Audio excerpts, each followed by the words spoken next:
오늘 향기라는 주제로 말씀을 나누겠는데, 지난주에 용서라고는 주제로 해서 말씀을 나눴는데, 용서는 강요될 수 없다, 강요될 수 없는 거죠. 그러나 동시에 용서를 이제 순종의 개념으로 이해해야 된다고 말씀드렸습니다. 말이 좀 복잡할 수 있는데 빨리 좀 설명을 드리면, 순종은 강요보다 더 강력한 말처럼 들리지만, 순종의 진짜 의미는 너 해야 돼, 이렇게 시키는 거 해야 돼, 이런 강요가 아니고 자기 생각을 바꾸는 것에 있습니다. 하나님의 뜻 앞에서 내 뜻을 꺾는 게 순종입니다. 그래서 매우 익숙하지 않은 거고, 우리는 늘 익숙하지 않죠. 왜냐하면 내 뜻이라는 게 있는데 그걸 꺾어야 된다는 거는 절대로 평생 살아도 익숙할 수가 없습니다. 인간적으로 볼 때 너무 부자연스러운 행위입니다.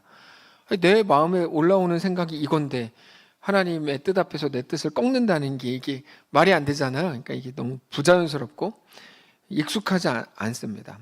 그래서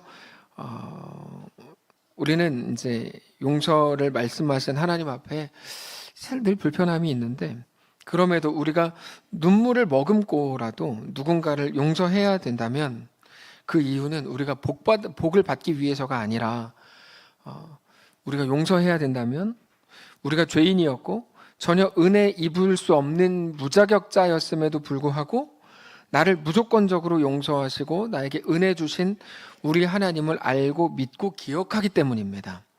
그러니까 지금 이 표현이 이제 매우 중요한 건데, 우리는 모든 것들을 조건으로 씁니다. 조건으로. 이 무슨 말을 하면, 하나님이 말씀하시는 걸 내가 행하면 복을 주십시오. 이제 이렇게, 이건 매우 치사하고 비겁한 방식의 종교 행위인데, 우리는 하나님 앞에 설 때 자꾸 그렇게 가는 거죠. 이렇게 했으니 이걸 주십시오. 뭐를 자꾸 달래는 건지 모르겠는데, 이거 했으니 이걸 주십시오. 자꾸 주십시오. 근데 하나님이 우리에게 말씀하시는 신앙 행위는, 뭐 유치부 때는 그럴 수 있는데 초등부 정도로만 올라가도, 여기서 말하는 유치부와 초등부는 진짜 아이들을 말하는 게 아니고 우리 그 수준을 말하는 겁니다. 그렇게만 올라가도 이게 그 조건으로 쓸 수 없다는 걸 알게 됩니다. 저희 아이가 이제 유치부 스텝을 하다가 올해부터 초등부를 갔는데, 초등부를 가서 깜짝 놀란 거가 뭐냐면 설교 수준이 다르대요. 그래서 깜짝 놀랐대요. 자기는 유치부는 아무것도 아니고 애기 보면서도 다 이해가 됐는데, 초등부는 집중을 안 하면 이해가 안 된다, 이렇게 이제 얘기했는데, 우리가 이제 초등부 수준으로만 가도 모든 것들이 이렇게 그 조건으로 쓰이지 않는다는 걸 알게 됩니다.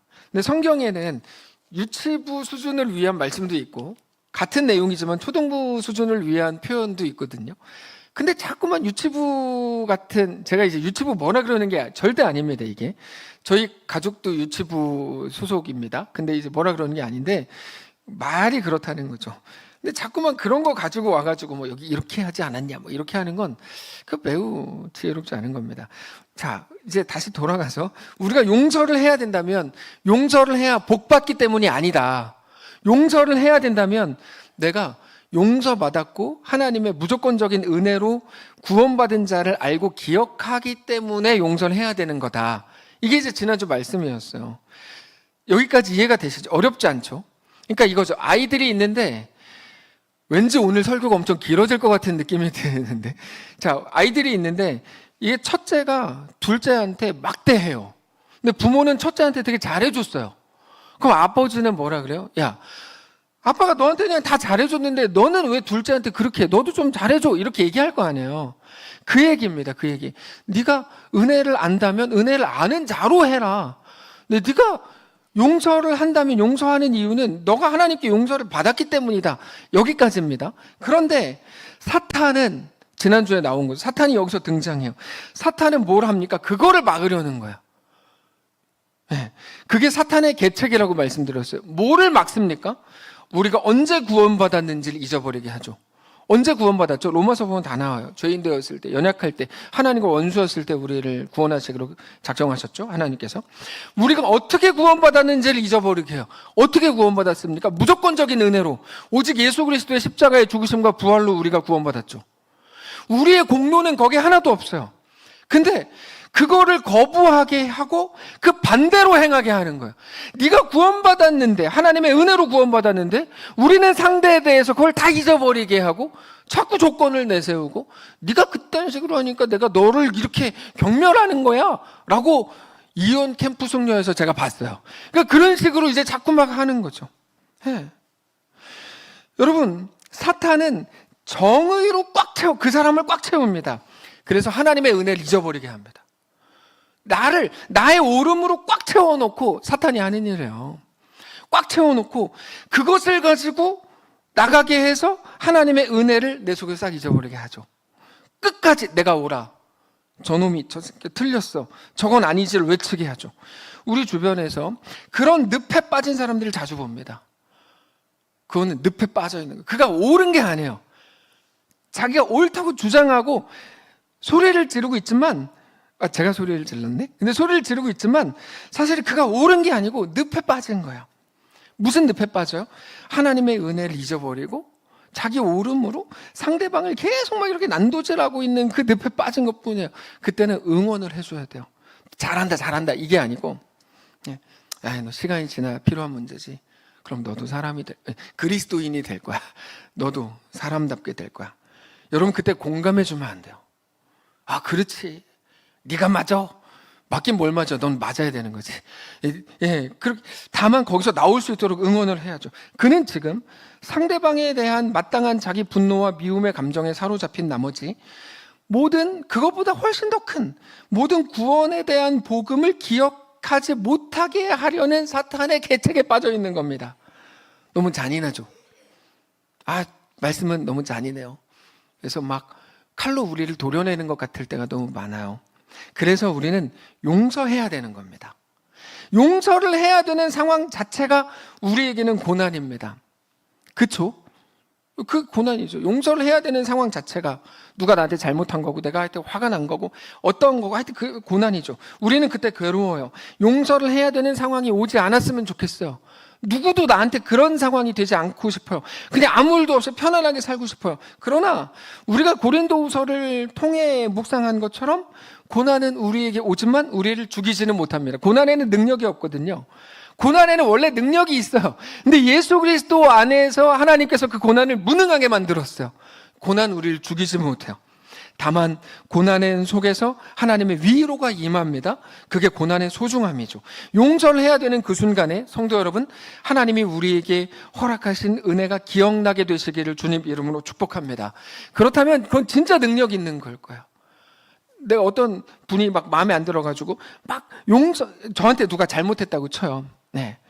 우리 교회에는 저한테 잘못하는 분은 없으세요. 근데 이제 다른 교회 분들은 저한테 잘못을 많이 하잖아요.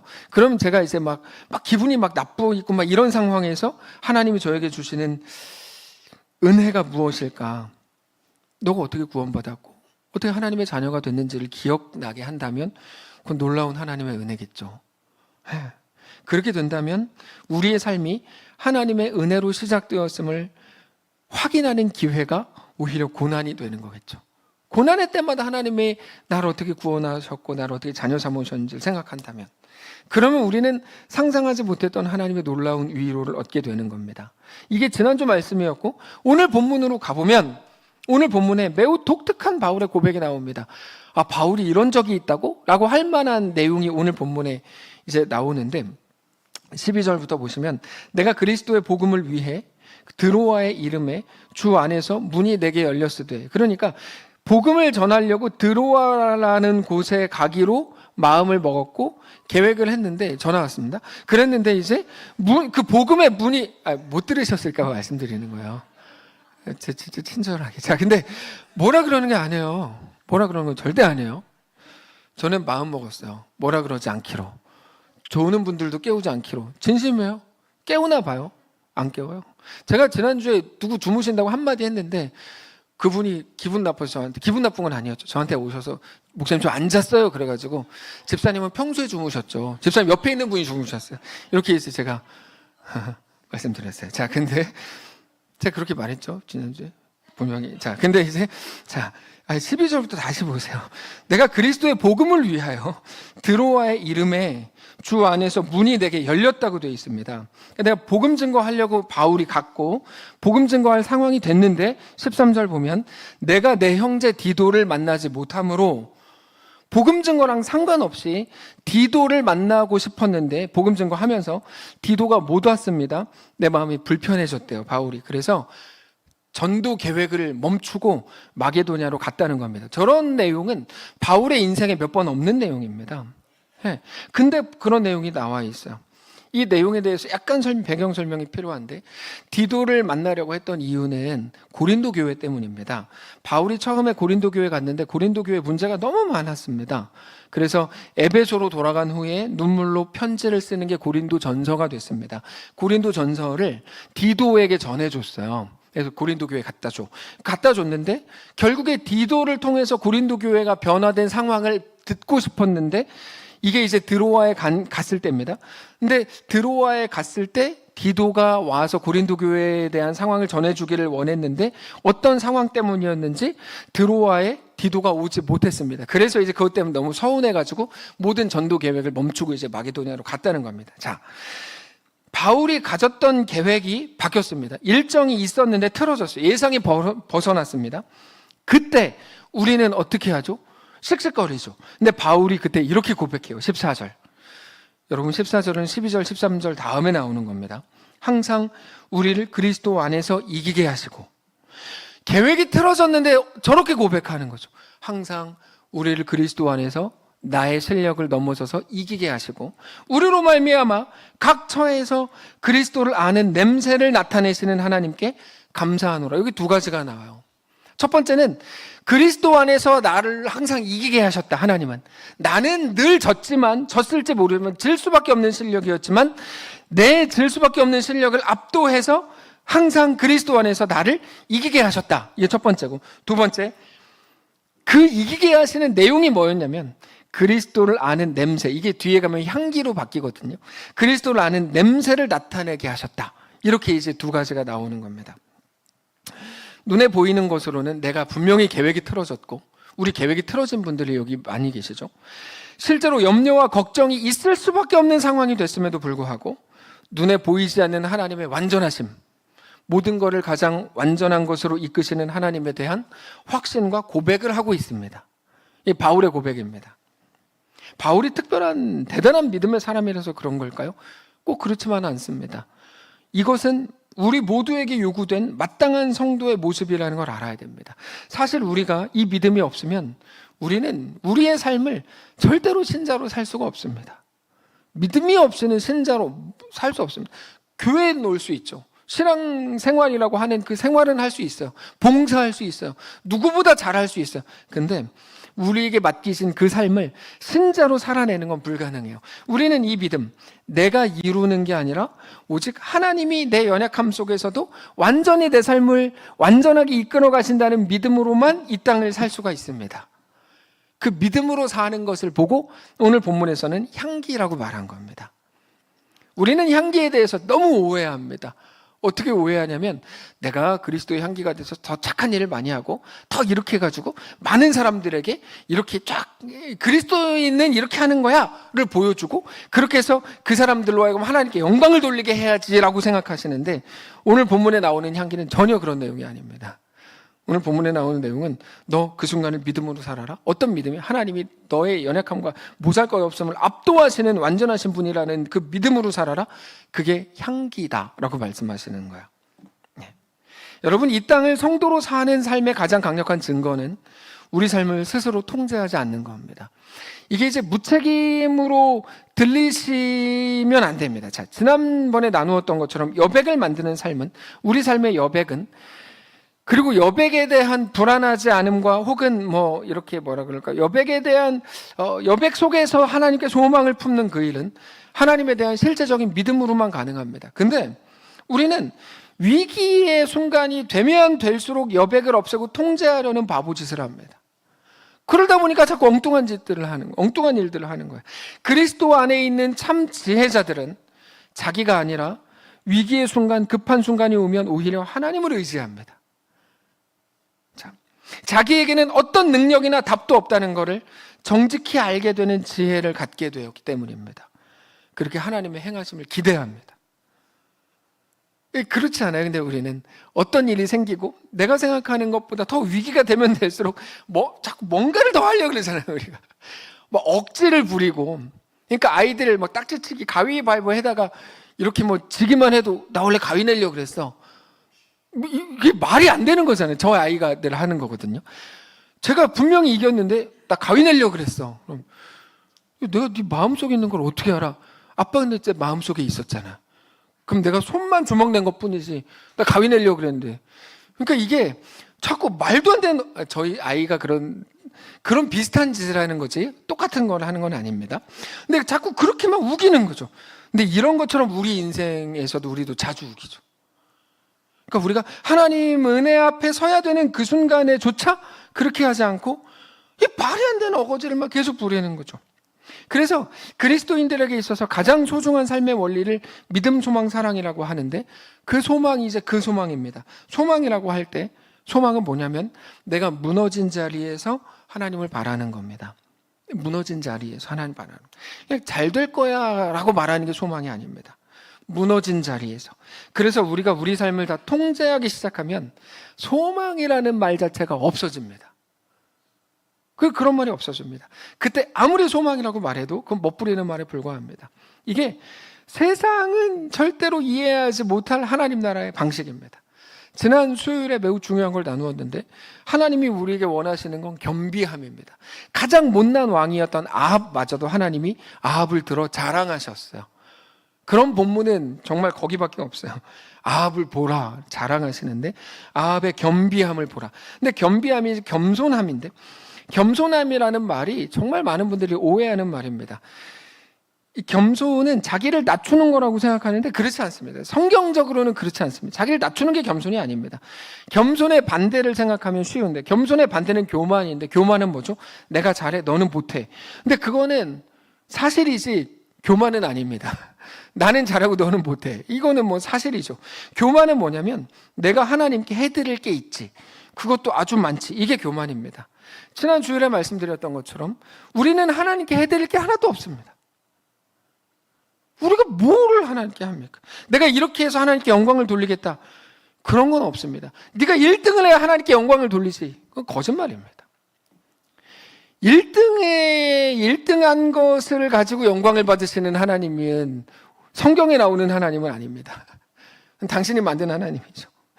우리가 하나님 앞에서 뭐를 해드리는 사람이 아닙니다. 그렇게 지음받지 않았습니다. 우리는 하나님께 받아먹는 사람들로 지음받았습니다.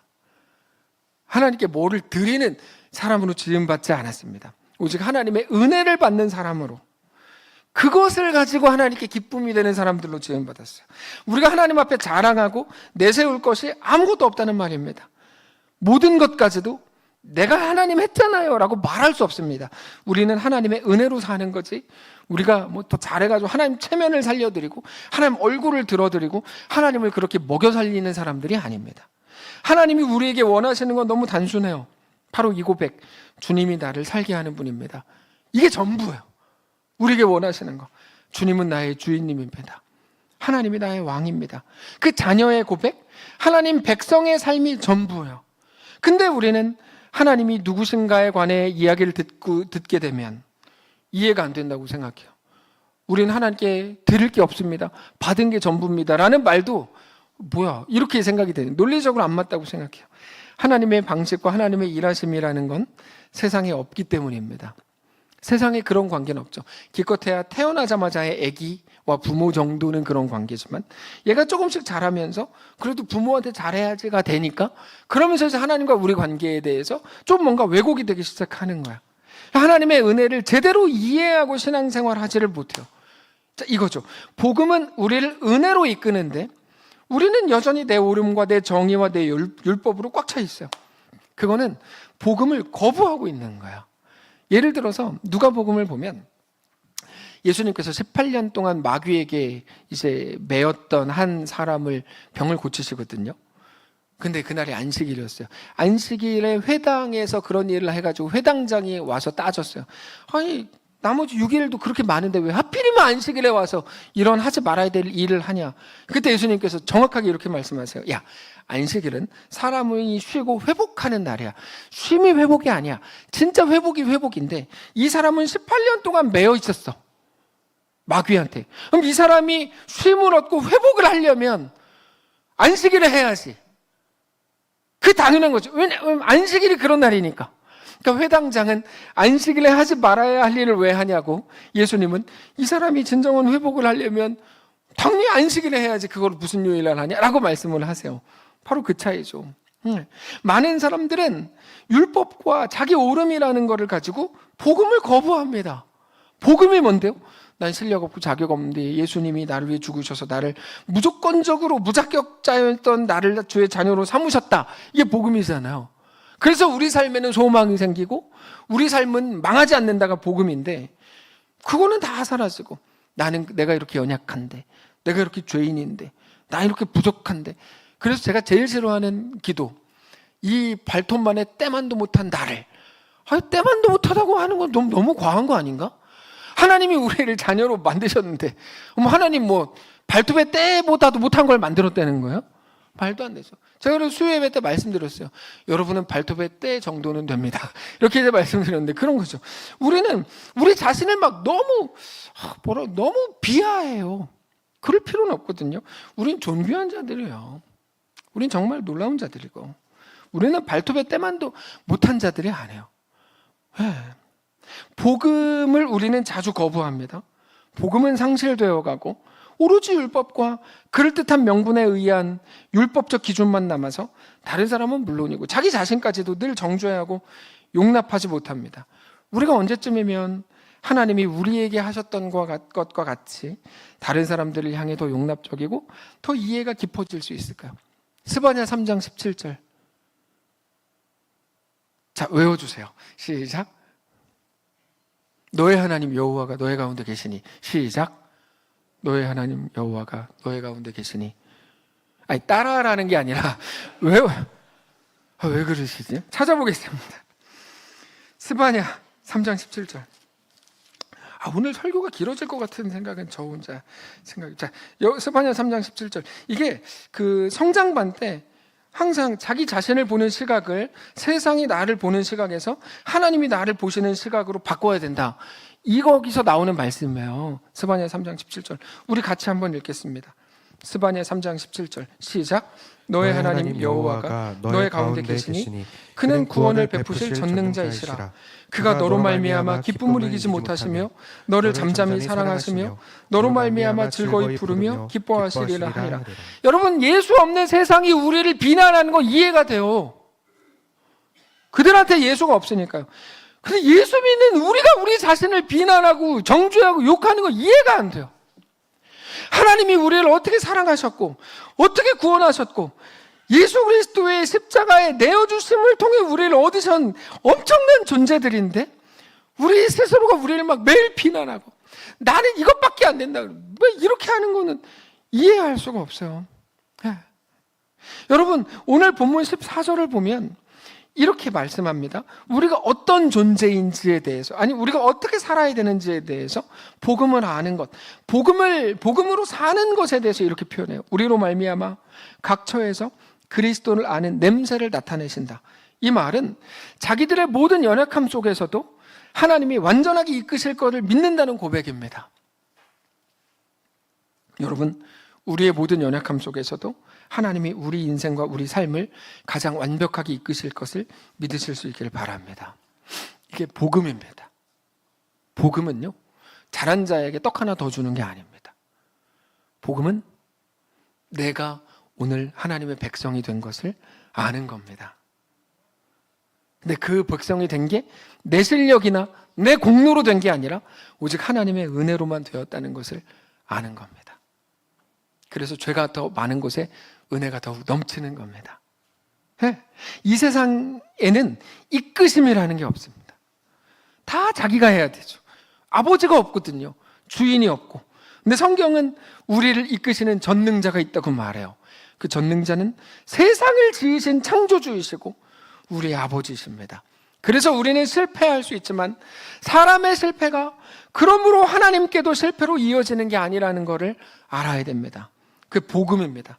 하나님이 살아계시고 우리와 함께 하시고 우리에게 대한 분명한 목적을 가지시고 오늘 우리를 이끌어가고 계신다는 게 복음입니다. 오늘 우리의 모든 상황과 현실 속에서 우리 하나님을 믿고 하나님을 신뢰해야 됩니다. 사람은 실수하지만 그래서 넘어지고 넘어뜨리고 별짓 다 하지만 하나님께도 그게 실패가 되는 건 아닙니다. 둘째 아들은 자기가 집 나가서 실패했지만 둘째 아들의 실패가 아버지에게까지 실패가 된 건 아닙니다. 얼마나 깜짝 놀라게 되는가 하면 하나님은 그 모든 것들까지도 합력하게 해서 우리에게 대한 하나님의 완전한 선을 이루십니다. 여러분, 이건 진짜 놀라운 일입니다. 우리가 잘해가지고 잘한 것들 가지고 좋은 결과를 맺는 거 좋은 일이죠. 감사한 일입니다.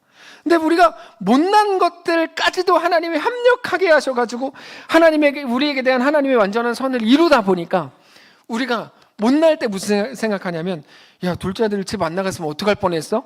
라고 말하는 게 좋은 말이 아님에도 불구하고 우리는 그런 말을 할 수 있는 상황에까지 하나님이 이끄시는 거죠. 여러분, 이거 진짜 놀라운 거예요. 네, 못난 짓 한 게 잘한 게 아닙니다.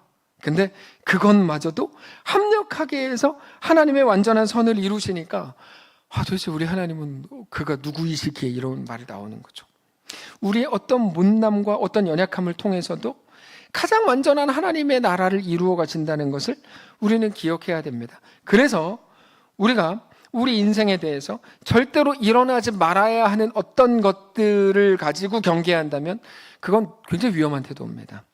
보통 자기의 트라우마나 다른 것들 때문에 생겨난 절대 기준이라는 게 있는데 그게 우리를 제한해요. 어떻게 제한하냐면 하나님께 나아가는 것을 막아요. 그게 사탄의 계책이죠. 하나님의 복음을 우리 속에서 힘을 잃게 하는 게 사탄의 계책이거든요. 그러면 그 앞에서만큼은 복음으로 반응하지 못하게 해요. 모세가 어렸을 때 부모와 헤어진 것 때문에 다른 건 몰라도 가정에 대한 것만큼은 문제가 생겨서 안 된다고 생각했습니다. 그는 40세에 가정에서 쫓겨나서 광야로 가죠. 특별히 계속해서 자기만의 특수한 상황을 말하면서 그러므로 나는 못한다고 주장하게 합니다. 그게 가장 큰 함정이었죠. 나만의 특수성. 난 어떻게 자랐고 어떤 경험이 있고 너는 모르지? 난 어떤 아픔이 있어. 그래서 나는 너와 달라. 이 주장을 하는 건데 젊고 힘이 있고 인맥이 있고 다 가졌던 왕궁에 있었던 40세의 모세가 아니라 하나님은 다 잃었고 잊혀졌고 힘이 빠진 광야에 있는 80세 모세를 부르시죠. 그러므로 나는 안 되고 그러므로 불가능할까? 그렇지 않습니다. 그럼 모세에게나 특수하고 변명이 되는 거지 하나님께는 전혀 특수한 상황이 아닙니다. 아무런 문제도 되지 않았습니다. 둘째 아들이 아버지 유산을 땡겨받아서 막 살았습니다. 근데 그렇게 살다가 가난해지고 굶어 보니까 아버지의 집이 풍족하다는 걸 알게 됐죠. 집 나간 건 못난 일이고 그 못난 일이 그 아이를 매우 아프게 한 것도 맞지만 그 아이의 모든 가능성을 다 막은 것도 맞지만 그러나 그 일이 하나님까지 막은 건 아니었습니다. 하나님은 그 못난 짓까지도 합력하여 선을 이루어내십니다. 그렇게 되다 보니까 집에서 열심히 일하던 첫째 아들보다 둘째 아들이 더 풍성한 아들의 모습을 보이더라는 거죠. 그러니까 집을 나가라는 말입니까? 이거는 죄성이 만든 질문입니다. 네. 모든 것이 합력하여 선을 이룬다. 그러면 더 막 살아도 되겠네? 그건 죄성이 만든 질문이 이거는 못난 질문입니다. 다만 우리는 그 믿음, 하나님이 가장 완전하게 우리를 붙드신다는 걸 알고 우리의 지식을 넘어서 그게 믿음이 되고 그 믿음이 우리 삶을 작동하게 되는 기준이 되는 거, 그게 오늘 본문에서 말씀하시는 향기라는 겁니다. 향기가 그거예요. 정확히 향기는 오늘 본문에서 하나님이 누구신지 알고 믿고 그 믿음으로 우리 모든 상황을 사는 것을 말합니다. 그걸 향기라고 표현하는 이유는 그게 우리 의도와 관계없이 퍼지기 때문입니다. 우리는 어떤 우리의 믿음의 행위가 의미 없고 쓸데없이 버려진다고 생각하는데 오늘 본문을 보니까 그렇지 않아요. 놀라워요. 우리는 그저 믿음으로 살려고 애쓰고 몸부림치고 자기 자신을 쳐서 복종시켰을 뿐인데 그게 하나님이 누구신지를 보여주고 알려주고 증거가 되는 향기가 된다는 거죠. 그리고 그것 때문에 반드시 살아나는 사람이 생긴답니다. 15절 보시면 우리는 구원받는 자들에게나 망하는 자들에게나 하나님 앞에서 그리스도의 향기니 이 사람에게는 사망으로부터 사망에 이르는 냄새요. 이게 어렵죠? 저 사람에게는 생명으로부터 생명에 이르는 냄새라. 누가 이 일을 감당하리요? 자, 누가 이 일을 감당하려? 그러니까 우리의 향기, 우리의 그리스도인의 삶이 향기인데 그것을 보면서 누구는 사망에 이르게 되고 또 누구는 생명에 이르게 된다. 이런 말입니다. 17절. 우리는 수많은 사람들처럼 하나님의 말씀을 혼잡하게 하지 않고 곧 순전함으로 하나님께 받은 것 같이 하나님 앞에서와 그리스도 안에서 말하노라. 여기에서의 그리스도의 향기는 유오디아라는 헬라어인데, 유오디아. 이게 이제 그냥 향기니까 좋은 것 같은데 사실 그런 것만은 아닙니다. 유오디아가 구약에서는 희생제사를 이제 가리킬 때 사용하는 말인데, 바울이 믿음으로 살았던 그 삶은 희생제사라고 표현할 만큼 매우 힘겨운 삶이었습니다. 우리랑 똑같죠. 우리도 모든 특수한 상황에 믿음으로 반응하는 게 매우 어렵잖아요. 힘들고 희생제사라고 말할 만큼 매우 어려운 일이에요. 그 희생제사와 같은 바울의 삶을 그리스도의 향기라고 표현했는데 그것 때문에 어떤 사람들에게는 미움을 받기도 한 거예요. 우리도 그렇죠. 우리의 믿음의 결정이 누군가에게 비난의 대상이 되고 욕먹게 되기도 합니다. 바울은 미움뿐 아니라 배척을 당하고 박해당하다가 죽었습니다. 이게 재밌는 건데, 그리스도의 향기로 살았던 바울의 삶이 누군가에게는 받아들여졌고 누군가에게는 거부됐어요. 근데 이거는 한 번 일어난 사회적 현상이 아니고 구원과 멸망을 가르는 일입니다. 그 이유는 단순합니다.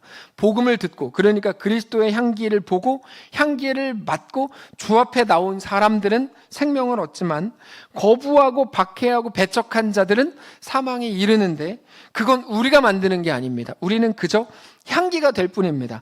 우리가 향기가 된다는 건 무슨 말입니까? 하나님을 알고 믿는 마음으로 오늘을 결정해서 하는 겁니다. 그게 그리스도의 향기가 되는 겁니다. 여기까지가 오늘 본문입니다. 그런데 어떤 사람들은 그리스도의 향기가 되기를 거부합니다. 그들에게 나타나는 특징이 자기 자랑입니다. 재밌는 건 성도가 십자가 앞에 서지 않으면 항상 그 모습이 나옵니다. 자기 자랑. 이거를 통해서 자기가 확인받고 싶은 겁니다. 그들을 늘 이렇게 자랑해요. 나는 몇 시간 기도한다. 나는 성경을 몇 번 읽었다. 나는 어떤 직분을 가졌다. 나는 어떤 신앙 경력을 가졌다. 하나도 안 궁금해요. 그 사람이 기도 몇 시간 하는지 우리가 뭐가 궁금해요. 근데 굳이 얘기를 해줘요. 나는 기도 몇 시간 해. 그 사람이 성경을 몇 번 읽었는지 안 궁금한데 자꾸 얘기를 해줘요. 그들은 왜 그렇게 하는 걸까요? 하나하나가 좋은 것들입니다. 성경 많이 읽는 거 좋고 기도 많이 하는 거 좋죠. 근데 굳이 그런 얘기를 왜 할까요? 그가 지금 십자가 앞에 서지 않았기 때문입니다. 여러분, 이건 매우 중요한 시금석이에요. 왜 그러냐 하면 십자가 앞에 서보시면 알지만 십자가는 우리를 그렇게 이끌지 않습니다. 십자가는 언제나 우리를 자기 부정으로 이끕니다. 그 사람이 왜 자기를 말하고 그렇게 막 애써서 교묘하게 돌려 자기를 증명하려고 하는 걸까요? 십자가가 무엇인지 모르기 때문에 자기가 살아서 그렇게 말하는 겁니다. 슬픈 일이죠. 우리가 성도라면 우리는 언제나 우리 자신을 십자가 앞에 끌고 가야 됩니다. 그러면 십자가는 뭐를 말해주죠? 오직 100% 은혜로만 내가 구원 얻었다는 사실을 말해줘요. 그래서 나 자신에 대해 할 말을 잃게 만들어요. 할 말이 없어요. 네. 그러면 서운하고 아무 말도 못하게 돼서 막 억울할까요? 정반대죠. 오히려 은혜와 감사와 감격 속에 사로잡히게 되죠. 내가 인정받았을 때 행복한 것보다 100배 더 행복합니다. 구원의 감격과 감사로 인한 행복은 세상이 절대 뺏지 못합니다. 그래서 예수님께서는 우리를 늘 십자가 앞으로 가게 하시고 자기 스스로를 드러내는 사람을 보고 뭐라고 말하냐면 방탕한 자라고 말해요. 재밌죠? 자기 자신을 드러내는 것과 방탕이 무슨 관계인가? 이게 왜 방탕이냐면 성경적인 논리로 방탕인데, 방탕은 술 먹고 담배 피고 마약하고 물란하게 노는 게 방탕이 아니고, 성경에서 말하는 방탕은 뜻밖의 누가복음 21장 34절입니다. 너희는 스스로 조심하라. 그렇지 않으면, 이게 이제 세 가지가 연결되는데, 방탕함과 술 취함과 생활의 염려로 마음이 둔해지고 뜻밖의 그날이 덫과 같이 너희에게 임한다. 이렇게 말합니다. 방탕함과 술 취함에 대해서 동등한 거라고 말하는데 이건 알코올에 대한 문제가 아닙니다. 생활의 염려로 마음이 둔해지는 것과 같은 거를 말하는데, 우리에게 정말 중요한 거, 가장 소중한 거를 위해 애쓰고 고민하는 게 아니고 버려질 것들에 집중되어 있는 우리의 삶을 보고 방탕이라고 말해요. 방탕하게 살고 오셨죠. 결국에 이 땅에 속한 일 때문에 우리의 온 정신이 팔려 있는 게 방탕입니다. 그게 개인의 일이든 가정이든 심지어 교회의 일이든 마찬가지입니다. 뭐 교회에서 엄청 열심히 하면 그거는 뭐 옳은 건가? 꼭 그렇지 않습니다. 그게 우리의 방탕이 될 수 있어요. 그게 우리가 잘 아는 마르다의 실수죠. 마르다는 예수님 오신 것 때문에 식사 대접하느라고 말씀드리지 못했잖아요. 그들이 그런 염려를 하는 이유는 주인이신 하나님을 망각하는 것에서 찾습니다. 그래서 하나님이 아니라 사라져버릴 것들에 그저 푹 빠져 있는 거죠. 여러분 기억하십시오. 우리는 모든 일을 가장 완전하게 만드는 사람들이 아닙니다. 정확히 말해서 우리는 가정과 사회와 교회를 변화시키는 사람들이 아닙니다. 우리는 그렇게 부르심을 받지 않았습니다. 우리 자신이 그저 하나님 앞에 순전하게 서 있도록 부르심을 받았습니다. 뭐 개인적으로 살아라 이런 말이 아닙니다. 신앙이 뭔지를 알아야 된다는 겁니다. 그리스도를 알고 믿는 자들로 서야 합니다. 가지와 열매에 대해서 말씀드렸죠. 가지가 열매를 맺는 일에 집중하는 건 가장 바보 같은 일입니다. 가지가 할 일은 그게 아니고 오직 나무에 붙어 있는 일이 전부이기 때문입니다. 열매는 그러면 나무가 맺습니다. 물론 가지 끝에 맺히죠. 가지가 맺는 게 아니고 나무가 맺는 겁니다. 사과나무는 그래서 사과 열매를 맺습니다. 가지가 결정하는 게 아닙니다. 가지가 열매를 맺는 것처럼 보이지만 나무가 맺는 거죠. 그래서 요한복음 15장에 이렇게 말씀하세요. 내 안에 거하라 나도 너희 안에 거하리라. 가지가 포도나무에 붙어있지 않으면, 여러분 이 예수님 하신 말씀을 정직하게 잘 보세요. 가지가 포도나무에 붙어있지 않으면 스스로 열매를 맺을 수 없음 같이 너희도 내 안에 있지 않으면 그리하리라. 나는 포도나무에 너희는 가지라. 그가 내 안에 내가 그 안에 거하면 사람이 열매를 많이 맺나니 나를 떠나서 너희가 아무것도 할 수 없음이라. 여기 보면 뭐 하라고 써 있습니까? 붙어있는 게 전부예요. 붙어있는 게. 그거 얘기하는 거예요. 저거는 4절 5절은 우리의 모든 실패와 연약함과 모자람은 그렇게 잘한 건 아닙니다. 그러나 우리는 그 속에서 복음을 기억해야 합니다. 하나님이 누구신지를 기억하고 고백하고 스스로에게 외쳐야 됩니다. 하나님을 믿는 믿음으로 모든 순간을 걸어야 됩니다. 그게 오늘 본문을 통해 말씀하시는 그리스도의 향기가 되는 방법입니다. 더 잘하라는 게 아니고 더 완벽해야 된다는 것도 아닙니다. 내가 넘어진 모든 순간 아버지 되시는 하나님을 기억하라는 겁니다. 내가 진짜 마음에 안 드는 그 순간 아버지 되시는 하나님을 기억하라는 겁니다. 아까 그 14절을 기억하라는 거죠. 14절에 이렇게 고백하잖아요. 항상 우리를 그리스도 안에서 이기게 하시고 우리로 말미암아 각처에서 그리스도를 아는 냄새를 나타내시는 하나님께 감사하노라. 이 14절은 12절, 13절 다음에 나왔다고 말씀드렸죠. 12절, 13절은 바울의 그 계획이 깨졌을 때의 상황이었다고 말씀드렸어요. 근데 우리는 믿음을 고백하기에 너무 어려운 세상을 삽니다. 하나님이 함께 하신다. 그럼 곧바로 뭐라 그래요? 그래서 뭐? 근데도 네가 그 모양이냐? 여러분 이건 사실 사탄급의 질문이에요. 야, 너 핑계 좋다. 네가 실수해놓고 네가 범죄해놓고 그래도 하나님이 너에게 대한 완전한 일을 행한다고? 이렇게 말해요? 말이 되는 걸까요? 말은 되죠. 근데 그 말은 하나님을 몰라서 하는 말이에요. 세상은 말을 잘하지만 그들은 하나님을 몰라요. 그래서 불신앙으로 꽉 차 있어요. 하나님을 알면 그렇게 말 못합니다.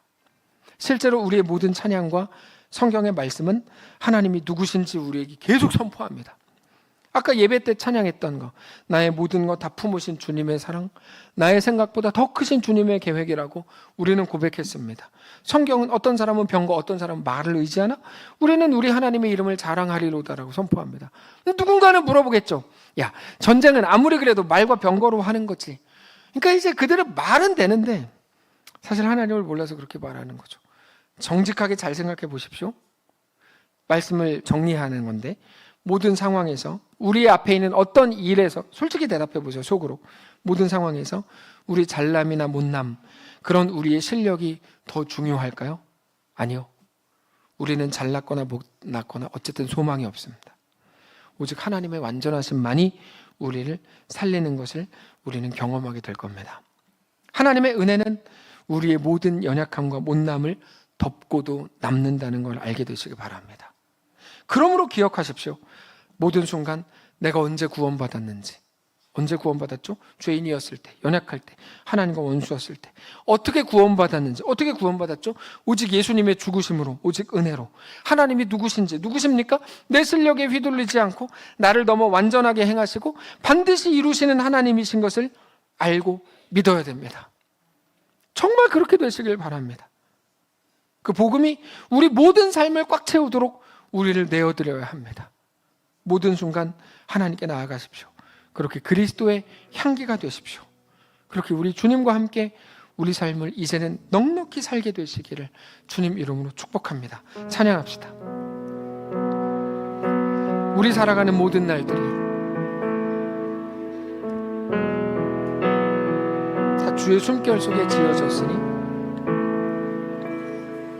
우리 살아가는 모든 날들이 다 주의 숨결 속에 지어졌으니 하나님이 주관하십니다. 이제 모두 모여 다 주를 찬양해. 그는 영원토록 찬양받으신 다시 가사를 주. 곱씹으면서 하나님 앞에 고백합시다. 우리 살아가는 모든 날들이 이거를 놓쳤던 거죠. 다 주의 숨결 속 상황에 완전히 매여서 지어졌으니 이제 모두 모여 다 우리 주를 찬양해. 이제 모두 모여 다 주를 찬양해.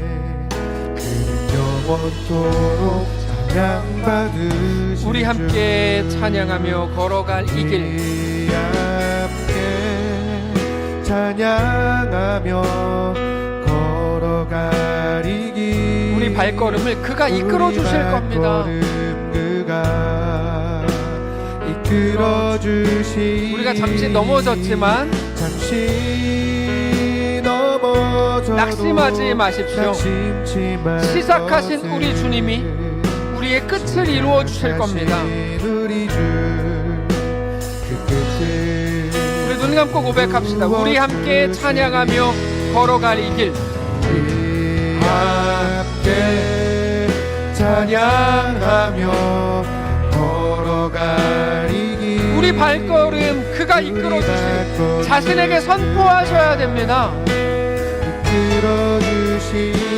잠시 넘어져도 낙심치 말 것은 넘어져도 낙심치 말 것은 시작하신 우리 주 그 끝을 이루어 주시리. 우리 인생을 보며 다시 한번 고백하고 선포합니다. 우리 함께 찬양하며 걸어갈 이 길. 찬양하며 하나님은 실패하지 않습니다. 우리 발걸음을 그가 이끌어 주시리.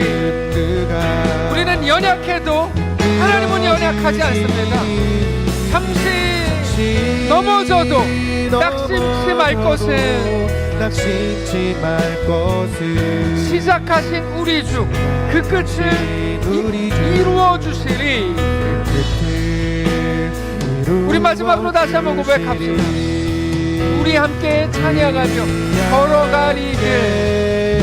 찬양하며 걸어갈 이 길. 우리 발걸음 그가 이끌어 주시리. 발걸음 주가 이끌어 주시리. 잠시 넘어져도 낙심치 말 것은 넘어져도 낙심치 말 것은 시작하신 우리 주 그 끝을 이루어 주시리. 이루어 주시리. 우리 한번 다 같이 기도하기를 원합니다.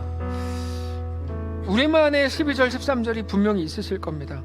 어쩌다 이렇게 됐지? 이런 거. 이렇게까지 왜 됐지? 내 삶이, 이 일이, 우리 가정이, 내 문제가, 우리 사업장, 어쩌다가 그 관계가 이렇게까지 됐지? 네, 그게 우리의 삶이죠. 근데 우리는 그 순간 해야 되는 건 해답을 찾는 게 아니에요. 하나님이 내 소망이신 걸 고백하는 거야. 항상 우리를 그리스도 안에서 이기게 하시고 우리로 말미암아 각 처에서 그리스도를 아는 냄새를 나타내시는 하나님께 감사하는 거야. 하나님이 내 전능자요 내 아버지이신 것을 잊었습니다. 사탄의 계책 때문이었겠죠. 우리가 그것을 모르는 자로 살지 않게 해주시고, 그러므로 하나님 앞에 더 나아가고 하나님을 더 사랑하고 하나님께 더 엎드린 자들로 주님 내가 살게 해주시옵소서. 내가 만난 모든 형편과 모든 상황 앞에서 신자의 고백이 우리 속에 시작되게 하시고, 그렇게 하나님의 거룩한 사람들로 그리스도의 향기로 내 인생을 살게 해주시옵소서. 우리 묵상하면서 하나님 앞에 한번 기도하고 마치겠습니다. 기도하겠습니다. 주님, 주 앞에서 원합니다. 하나님 앞에 나아가기를 원합니다. 그리스도의 향기로 서기를 원합니다. 하나님이 누구신지를 알고 하나님을 사랑하는 자, 그리스도를 아는 자로 내가 어떻게 구원을 받았고 어떻게 받아들여졌는지, 언제 구원을 받았는지 기억하는 자로 살기를 원합니다. 하나님, 우리 가운데 함께 하셔서 말씀하시고 친히 주 앞에 엎드리게 하시고 주시옵소서. 그렇게 주 앞에 온전히 세워질 수 있도록 인도하여 주시옵소서. 하나님을 더 믿고 하나님을 바라보고 주 안에 세워지는 우리 모두가 되기를 원합니다. 하나님께서 함께 하시고 붙드시고 하나님의 놀라운 은혜 가운데 거할 수 있도록 인도하여 주시옵소서. 하나님을 믿음으로 바라보게 하시고 주 앞에 서게 하시고, 그렇게 하나님이 우리 왕이요 아버지요 주인이요 전부이신 것을, 주님이 우리의 전능자이신 것을 고백하는 우리가 될 수 있도록 인도하여 주옵소서. 어떤 것도 하나님의 사랑에서 우리를 끊을 수 없음을 깨닫게 하시고, 그렇게 하나님께 메인바 되는 거룩한 주의 백성들이 되게 하여 주시옵소서. 하나님, 모든 순간 주께 메인자들을 되기를 원합니다. 모든 순간 믿음으로 걷기를 원하고 모든 순간 믿음으로 고백하게 되기를 원합니다. 하나님, 함께해 주옵소서. 어느 순간만 되면 잊어버립니다. 은혜, 구원, 말로는 내가 다 알죠, 이렇게 그냥 말하는 게 전부이고 다 잊은 사람으로 살아가는 게 우리의 모습인지도 모릅니다. 사탄의 계책 때문이겠죠. 사탄의 계책을 모르는 자로 살지 않기를 원합니다. 그 순간이 왔을 때, 주님, 나는 모르지 않습니다. 나는 은혜가 무엇인지 알고 내가 어떻게 구원받았는지 압니다. 내가 언제 주의 사람이 되는지 압니다. 죄인 되었을 때, 연약할 때, 하나님과 원수였을 때였죠. 나를 구원하신 하나님을 찬양합니다 라고 믿음으로 고백할 수 있는 그리스도의 향기가 되는 사랑하는 모든 성도들이 다 되게 하여 주시옵소서. 다만 고통 속을 지나고 있는 성도들이 있다면 그 기간이 너무 길어지지 않도록 도와주시고, 하나님의 놀라운 은혜가, 압도하시는 하나님의 역사가 강력히 임하기를 원하오니 하나님 그렇게 역사하시고 인도하여 주시옵소서. 사랑하는 모든 성도들 가운데 그리스도의 향기가 되는 엄청난 은혜가 넘쳐나게 하시옵소서. 우리 주인 되신 살아계신 우리 주 예수님의 이름으로 기도합니다. 아멘. 이제는 우리 구주 예수 그리스도의 은혜와 하나님 아버지의 다함없는 사랑과 성령의 교통인도 역사 위로 함께 하심의 은사가 이 시간 주를 바라보며 예수 안에 허락된 그 길을 믿음으로 담대히 걷기를 소원하는 사랑하는 모든 성도를 머리머리 위에, 그들의 자녀들 위에, 가정 위에, 사랑하는 이 교회 위에 이제로부터 영원까지 함께 계실지어다. 아멘.